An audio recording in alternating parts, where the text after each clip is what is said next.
سۆڤێتی ڕوخان شەڕی سەربازی نەبوو ئەوەی سۆڤێتی ڕوخان شەڕی تایبەت بوو کە ئەو کاتە ناویان لێ ناوی شەڕی سارد و شەڕی ئەستێرەکان و شەڕی نازانم چی شەڕی دەرونی بەڵام ئەوەی سۆڤێتی ڕوخان شەڕی تایبەت بوو طبعا هۆکاری تر هەیە بۆ ڕوخانی سۆڤێت بەلانی کەم لەبەرەوەی سۆڤێت سۆسیالیزم و دەوڵەتی تێکەڵ کرد و کۆمەڵێک دیموکراسی نەبوو ئازادی نەبوو ئەمە هۆکاری ترن بەڵام یەکێک لە هۆکارە سەرچەکان کە سۆڤێت ڕوخا شەڕی تایبەت ئەو شەڕ تایبەتێ لە بەرامبەر بە سۆڤێت بەڕێوەچوو ئەگەر بینە سەرەوەی کە مێژووی شەڕی تایبەت لە کوردستاندا بەگشتی چییە لە کوردستاندا تەواو ناویشیدا باشوور ینی مێژووی شەڕی تایبەت لە کوردستاندا یان مێژووی کوردستان ئەگە بەدیوێکدا مێژوویەکی سەربازی و داگیرکاری ڕاستەوخۆیە بەڵام بەدیوێکی تریدا مێژووی کوردستان یان مێژووی شەڕ لە کوردستاندا مێژووی شەڕی تایبەتە زۆر سەیرە کە مێژووی شەڕ لە کوردستاندا بۆ یەکەمین جار شەڕی تایبەت لە کوردستاندا تاقی کراوەتەوە ئەمە زۆر سەیرە من سەرنجتان بۆ چیرۆکێک ڕادەکێشم بە کورتی باسی دەکەم زۆر بەمان داستانی گلگامێشمان خوێندوێتەوە داستانی گلگامێشمان خوێندوێتەوە یان ناویمان یان بیستومان یان هەندێک شتی دەربارەی ئەزانین داستانی گلگامێش داستانێکە لە بنچینەدا گلگامێش وەکو پادشایەکی سۆمەری باس لەواکە کە ئەو پاشایە ویستوێتی داری چام بەدەست بێنێ ئیتر هێرشە کاتە سەر میزۆپۆتامیای ناوەڕاست و میزۆپۆتامیای سەرو ئەو شوێنەی کە هێرشی کاتە سەر ڕێک بە جۆرەی ئەو لێکۆڵینەوەی کە من کردومە شەنگالە ئەو عەشیرەتە ئەو هۆزەی کە هێرشی کاتە سەر کە لە داستانەکە ناوی خەمبابایە ئێستا ئەم عەشیرەتە لە شەنگال هەیە ناوی خواوایە هەندێک بۆوانیش دەڵێن خواوە یان خەمبابە تاوان ناتوانێت سەرکەوێت بەڵام لەو کاتەدا کەسێک پەیدا بێ ناوی ئەنکیدۆیە ئەنکیدۆ خەڵکی ئەو هۆزەیە دیارە بەچه هۆکارێکە تاوان لە داستانەکەدا باس ناکرێت ئیتر دەریان کردو لە هۆزەکەی خۆیان شتێکی خراپی کردو دەریان کردو شکۆ کاتە عادەت بووە یاوەتێ هەڵاتوە چۆن بووە نازانم لە داستانەکە باز ناکرێت دێتە ئەو شوێنە میزۆپۆتامیای خواروکە بڵێن سۆمەریەکانە لەوەیە سەرەتا لەگەڵ گلگامێشا دەکەوێتە شەڕ بۆی گلگامێش دەبینی ئەم کابرایە زۆر بەهێزە وایە نازانم چییە خەڵکی ئەو شوێنەژە کە دەوێت داگیریکە دەستەمۆیەکە بە چ دەستەمۆیەکە بە ژنێکی کەوتوو بە ژنێکی کەوتوو دەستەمۆیەکە ئەین دوای کە ئەینی لەگەڵاکە ئیتر ئەو گلگامێ ئەو ئەنکیدۆیە دڕندەیە هۆڤا نازام شەڕکەرە دەبێتەوە وەکو دەڵێن تەیری ماخۆر دەبێتە ئەنکیدۆیەکی کۆیلا ئەنکیدۆیەکی گوێڕایە ئەنکیدۆیەکی بەکرێجیرا و ئیتر شان بەشانی گلگامێش هێرشەکەنە سەر هۆزی خواوە یان خەمبابە ئەو هۆزە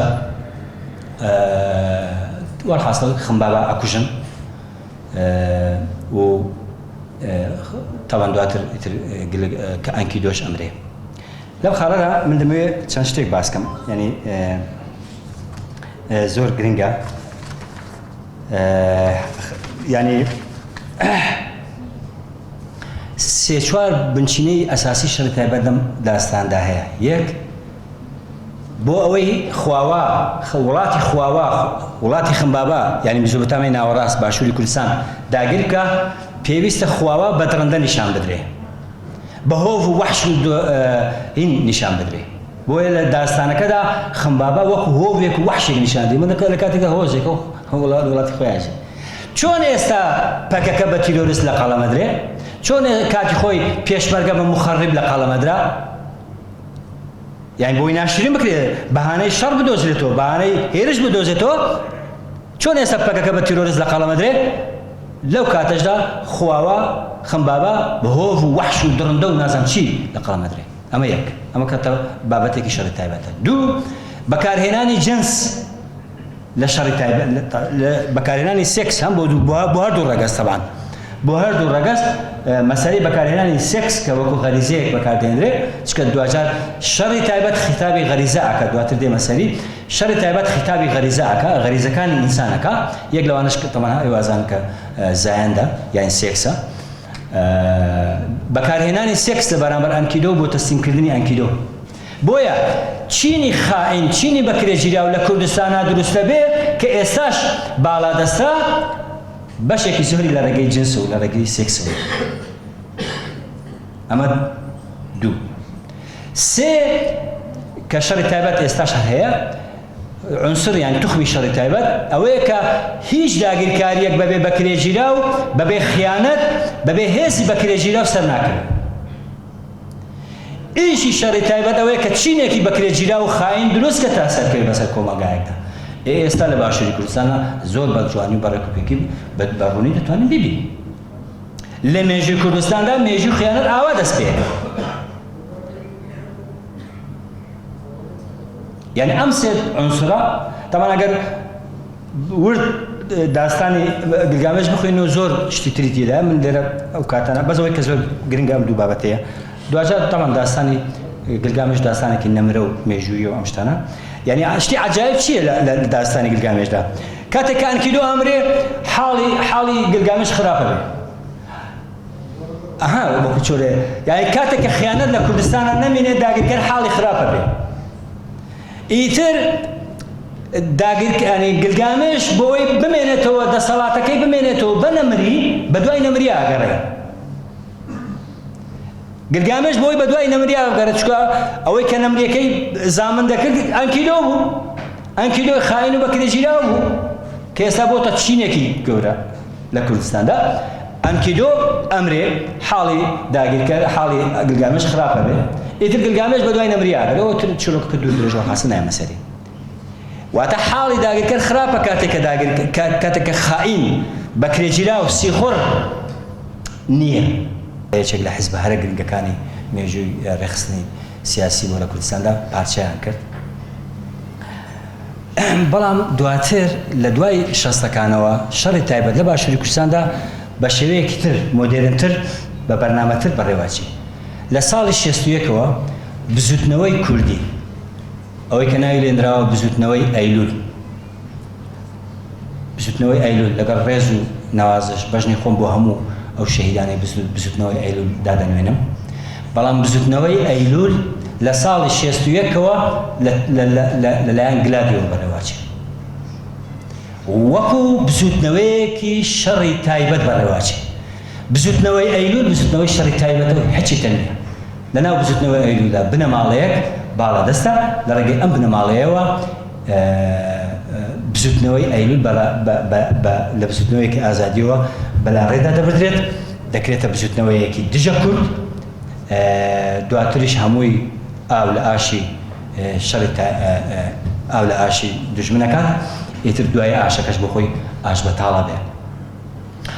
کاتێک پێیان گوت شا پێی گوت کاری تۆ تەواو بوو، ئیتر گوت ڕاستە کاریم تەواو، من لە خزمەتدام و تۆ شەڕ تۆ 120,000 پێشمەرگە 120,000 پێشمەرگەی حازر جامفیدا و 100,000 ئەوانەی کە بڵێن بەرگری میلی و هەموو بە کوردستان لە هەر شەڕ بە شەو لە دنیاە پشتگیری ئەم شۆڕشەیە کرد، ئەم بزوتنەوەیە کرد. بەڵام ئەم بزوتنەوە لە 24 ساعتە کۆتایی پێهات. بزوتنەوەی ئەیلول بزوتنەوەیەکی این بوو. بەم شێوەیە هین دەبێت لە ڕێگەی ئینگلیز، لە ڕێگەی شانشای ئێران و لە ڕێگەی ئیسرائیلەوە شەڕی ینی گرات و لە ڕێگەی ئەم دەوڵەتانەوە ئەم بزوتنەوەی ئاراستە کرد و ئەگەر بیرەوەریەکانی ئەو کابراناوی چییە و سیخۆڕە کێ پەژمان ئیسا پەژمان بخوێنەوە ڕەنگ بێ هەندێک باشتر لەم بابەتە دەکەم. تەبان ئەم بزوتنەوەی ئەیلولا لە 60ەکان و 70ەکاندا ڕاوە شوعیە کرد. ئەم کەلیمەیە ناخۆشە داوای لێبوردن نەکەم، بەڵام ئەم کەلیمەی ئەو کاتەیە من بۆی بەکاردێنم. یعنی بەمانایە کە تر کوشتنی شوعیەکان. شوعیەکان ئەو کاتە هێزێکی بەهێز و ئازادیخواز و توند و تۆڵ بوون، لەوەرەوەی لە بەرەی سۆڤێتدا بوون، هەمیان یەک پێک لەم لالولا کوژران. زیندانی ڕایەت، زیندانی خەلان، زیندانی ماوەت، زیندانێکی تر هەیە لە هەبووە لە بادینە نازانم بەڕاستی چەند جارێک هەر دەمێ بێت و بیرم هەر نایەتەوە بیرم کە ئەم زیندانە زیندانی ئازادی خوازیەوە تەمان ناویلێنراوە زیندانی شۆڕش. ئەخە کە شۆڕشە زیندانی بۆ چییە کە زیندانە شۆڕش لەکوێدایە؟ لەم زینداناندا بە سەدان ئینسانی ئازادی خواز لەو زیندانانە کوژران. هەموو زۆر بەشیان شوعی بوون، زۆر بەشیان ئازادی خواز بوون. تەنانەت من بیرەوەری کەسێکم لەلایە دەڵێ بەس لەبەرەوەی پێ وتومە ئەم بنەماڵەیە سەرەتانی حەرەکەی کوردیە 3 ساڵ و نیو لە زیندانی ڕایەتدا بە دژوارترین زەحمەترین ژیان.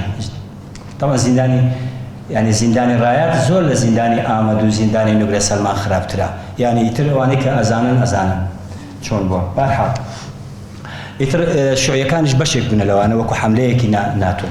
تەمان دوای ئاش بەتاڵ، دوای بزوتنەوەی کۆتایهاتنی بزوتنەوەی ئەیلول، قیادەی موقت ئەم ئیشە لە ئەستۆوەگرێ. قیادەی موقت وەکو دەستگایەکی شەڕی تایبەت لە باشووری کوردستاندا هەم لە بەرامبەر بەشەکانی دیکەی کوردستان، یعنی زۆر بەتایبەت لە بەرامبەر باکوور، لە بەرامبەر بە ڕۆژهەڵات، لە بەرامبەر باشوور، هەر بزوتنەوەیەک کەسایەتێکی نوێ دەرکەوتو بێ قیادەی موقت کوشتوێتی. یعنی ئێوە پێتان وایە شتێکی تەسادوفە 700 شۆڕشگەر لە کارەساتی هەکا ئەوەی کە ناویان لێناوە کارەساتی هەکاری، یعنی هەر ئاوان لە خۆیەوە کوژرا. نا بەرەزە دەش و داعشیش هەر بە هەمان شێوە لە چوارچێوەی شەڕی تایبەتدا دروست کراوە. لەبەرەوە بزوتنەوەی سەلەفیەت و بزوتنەوەکانی ئیسلامی من هەمویان طبعا لە هەمان ڕێزدانانێ ئیسلام شتێکە، ئیسلامی شتێکی ترە. ئیسلام دینە، کولتورە، باوەڕیەوە، ئێمە هەمومان ڕێز و حورمەتێکی تایبەتمان بۆی هەیە، بەڵام ئەم بزوتنەوانە ئەو بزوتنەوانن کە لە چوارچێوەی شەڕی تایبەتدا بەڕێوە بدرێن. کەری کۆمەڵێک چەتەی هۆڤی وەحشی و تڕندا هێنایانە سەر کوردستان و ئەو لەو لاشەوە بەو ڕێگەیە. ئێستا هەردوو خەونەکە بەتاڵ بووە، چ لە ڕێگەی بێکارکردن، برسیکردن، پارچەکردنی کۆمەلگا، هەموو ئەم ئوسلوبانە کە لەلایەن دەسەڵاتی کوردیەوە بەڕێواچێ لە ڕێگەی تیرۆرکردنی ئینسانی ئازادی خواست. ئیتر هەر لە سەردەشتەوە بگرێت تا دەگاتە ویدادەوە، تا دەگاتە کاوەوە، تا دەگاتە نازانم چەندان ینی زنجیرەیەکی دوور و درێژی تیرۆر لەم 30 ساڵەدا بەڕێوە چووە. یعنی ئەم دەسەڵات هەروە نەماوەتەوە، بە زنجیرەیەک تیرۆر بەڕێوە چووە.